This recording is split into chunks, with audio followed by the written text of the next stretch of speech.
घोषणा दिल्या.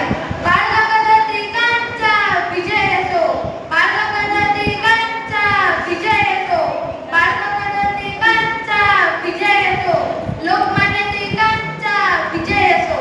तेव्हापासून ते लोकमान्य झाले. टिळक इतके लोकप्रिय का होते याची ती झाली.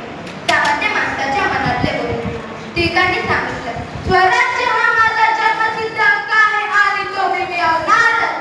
हे वाक्य कुठल्या कायद्याच्या पुस्तकातलं नव्हतं, तर प्रत्येक शेतकरी, विद्यार्थी यांच्या काळजातलं वाक्य होतं. टिळकांनी भीक मागणं बंद करून हक्कासाठी लढायला शिकवलं.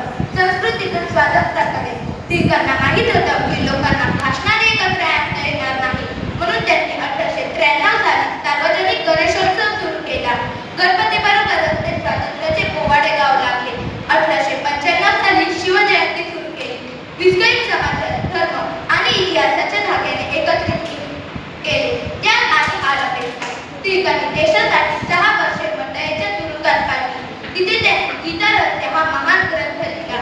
लोकांनी पाहिले, हा माणूस स्वतःसाठी नाही तर आपल्यासाठी मरतोय. म्हणून 1 ऑगस्ट 1920 ला जेव्हा त्यांचे निधन झाले तेव्हा संपूर्ण मुंबई ठप्पल झाली.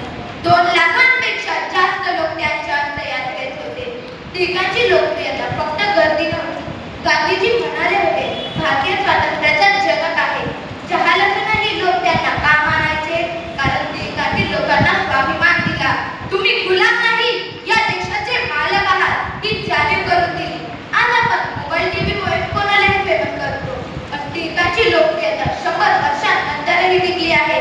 कारण ती लाईक्सवर नाही तर त्यागांवर उभी आहे. म्हणूनच लोकमान्य टिळक हे फक्त नेते नव्हते, तर प्रत्येक व्यक्तीच्या मनातले राजे होते, राजे. जय हिंद, जय महाराष्ट्र. अजून कोण आहे का?